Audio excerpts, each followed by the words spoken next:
Nós vamos falar de um assunto sério e bem interessante, que tem entrado em destaque em todo o Brasil.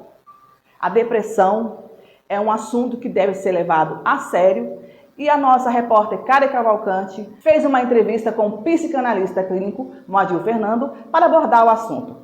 Acompanhe a matéria. Gestão pública e saúde emocional, duas áreas que cada vez mais caminham juntas. Nosso entrevistado de hoje vive essa realidade na prática. Ele é vice-prefeito e psicanalista clínico e traz uma visão diferenciada sobre liderança, comportamento e sociedade. O que é a depressão sob o olhar da psicanálise?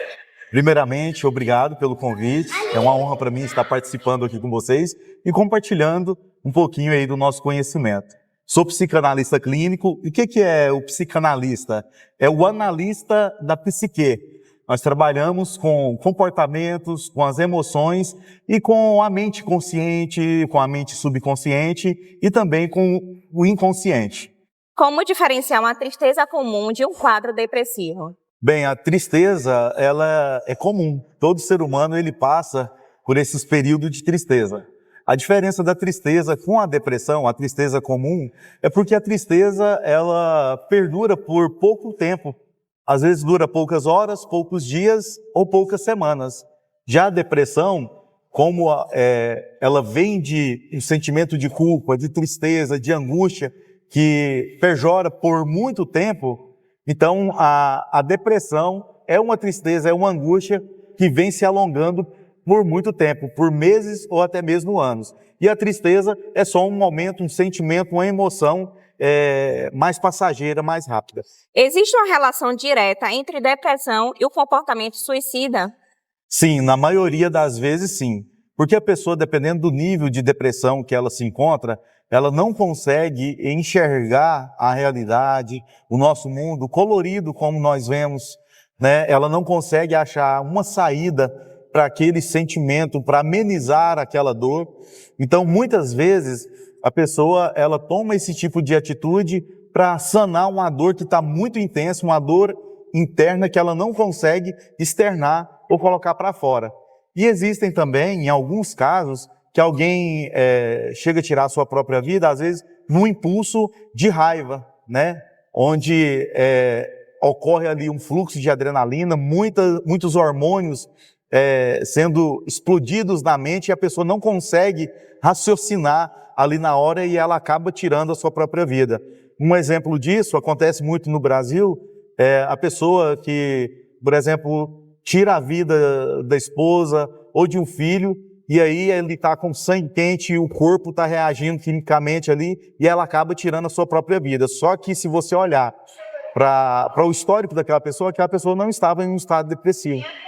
Quais sinais de alerta amigos e familiares devem observar? São vários sinais. Os mais comuns são isolamento, a perca da vontade de fazer as coisas. Antes, algo que era prazeroso para essa pessoa, hoje já não é mais. Na fala como, essa vida está muito difícil, tem horas que dá vontade de morrer, né? Excesso de sono demais ou excesso da falta de sono. Então, são alguns sinais que nós podemos ficar ativos, você está bem alerta no meio da sua família, com um amigo. Esses pequenos gestos, esses pequenos comportamentos podem ser, sim, algum sinal aí sinalizando que essa pessoa pode estar em um quadro depressivo. Como a psicanálise contribui no tratamento da depressão? Então, 95% das coisas que a gente faz e das coisas que a gente fala é de maneira inconsciente. Então, a psicanálise, ela é uma terapia de escuta. Quando o paciente chega até o consultório, o psicanalista ele vai ficar mais calado ou fazer algumas perguntas pontuativas e vai deixar a pessoa conversar, conversa livre. E dentro dessa linha, dessa conversa livre, a gente vai identificando os pontos, né, onde foi gerado algum trauma, alguma fobia no passado, e aí a partir dessa informação, na fala livre, associativa, a gente começa por aí. Lembrando que 95% das coisas que a gente faz e que a gente fala é de maneira inconsciente, ou seja, a gente não se dá por conta que realmente está falando aquilo. Então, numa simples conversa, a pessoa ela acaba falando dos seus medos, dos seus sonhos, dos seus traumas, das suas fobias. E aí, o psicanalista, ele identifica, e após identificar, ele já começa com o tratamento, ressignificar, fazer uma regressão com essa pessoa, mostrar um outro horizonte para essa pessoa, um quadro em 360 graus, e assim são várias técnicas que são usadas para o tratamento desse paciente. Adil, deixa um recado para as pessoas que estão passando por esse momento, qual tipo de ajuda elas devem estar procurando. Lembrando a você que você nunca está sozinho. Por mais que seja o seu estado atual, lembre-se, tem sempre alguém que te ama. Então não tenha vergonha de pedir ajuda.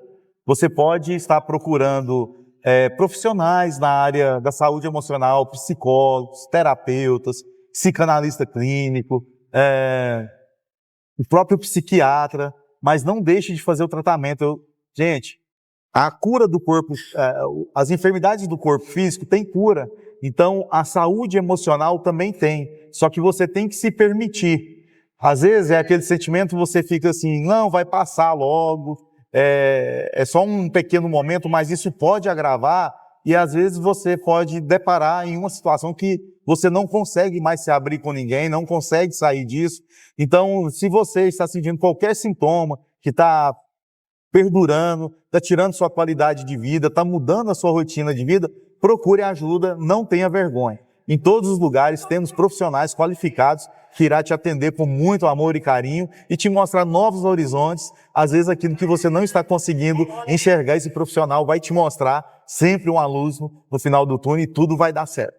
Obrigada, Adil. Aqui é Karen Cavalcante, direto para o Jornal Regional.